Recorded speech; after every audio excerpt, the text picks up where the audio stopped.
wanted to make sure that we could capture a little bit of this emergency preparedness handbook that I've started to develop for the church. The goal is that we will never ever need to use anything in here, but it's always good for us to have a plan and be prepared in the event of an emergency because we never know what can happen. So this will be built out with more scenarios and potential emergencies as time progresses, but this is going to really focus on the two most common things that can occur. That of a CPR, AED, first aid scenario, something that's more medical based, and fire.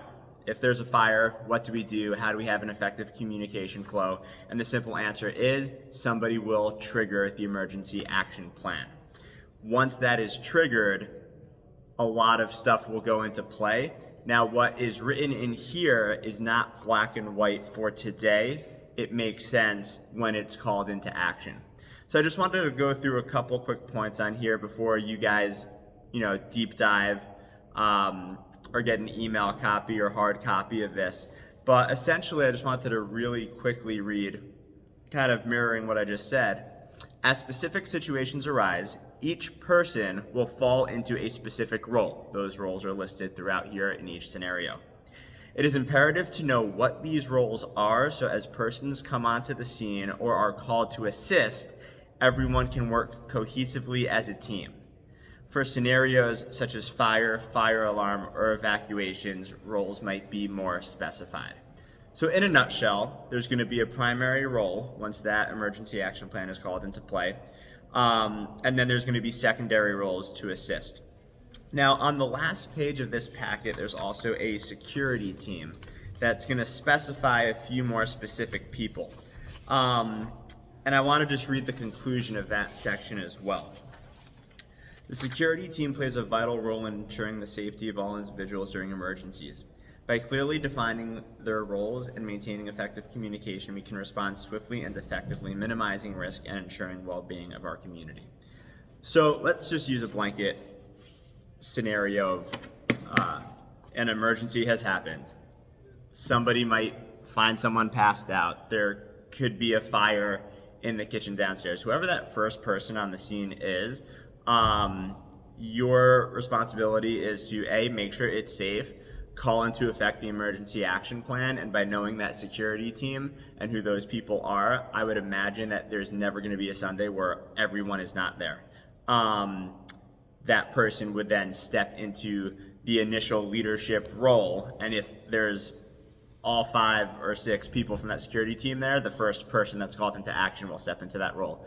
Everyone else will fall into those secondary roles. Some examples of what those secondary roles might be an emergency communication coordinator, calling 911, fire department, making sure that the right people are being notified that have to.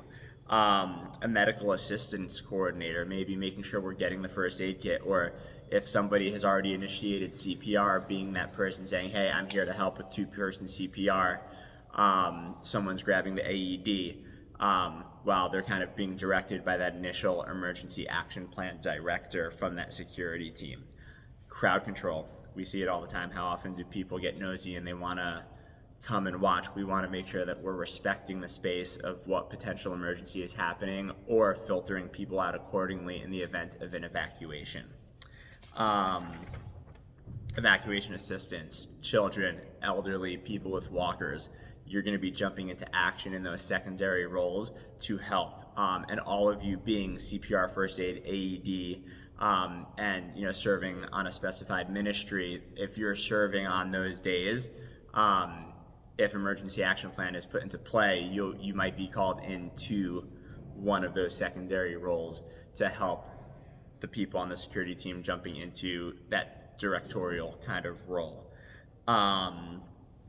A communication liaison, making sure that everyone is cohesive with the plan and flowing accordingly. And then ideally all of those people would come together to report on what happened, make sure everyone's on the same page, everyone's safe and accounted for, and report all things to and with that main point person, to also then communicate with, you know, the church, to, you know, make sure everything worked accordingly and everyone was ultimately safe. So again, you're going to go over a lot of stuff, or may have already gone over a bunch of stuff in the CPR first aid AED. This is just really an expansion of that. It's good to have a plan in play. In terms of fire, I don't have a map printed out yet, but there will be one made. I just want to point out that if you are in the sanctuary, the best and easiest point of evacuation for minimal steps is for us to go from the sanctuary into the foyer lobby area and straight out the front doors of the church that's facing the main road. From there, we would go down towards the Faith Center, and behind the Faith Center at the farthest point away from the church as the safe haven meeting spot. So the far side of the Faith Center in any fire or evacuation event would be the huddle spot where everybody is to go. If you're stuck in by yourself and need to get out and are looking for everyone, behind the Faith Center. If someone's like, hey, there's people out there in the parking lot over there, behind the Faith Center, farthest point away from the church. If, in the event that there is an obstruction to get out those main doors, the alternative two routes, both which involve staircases, would be straight out the other side of the sanctuary, past the stage, down and out that side back door, and you would just go straight to the back of the Faith Center. Other one would be into the foyer, out the side doors, and down. On the scenario that, you know, the part of the foyer is not blocked by something that would prevent us from getting out the front door, you know. But ultimately, the first choice, passive least resistance, is straight out those main doors through the foyer.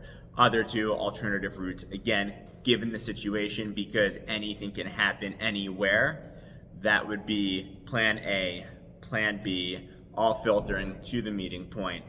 And yes, so we'll kind of get a diagram printed out with some arrows pointing, you know, emergency evacuation plans. But I hope this was helpful, and I hope you all have a great day.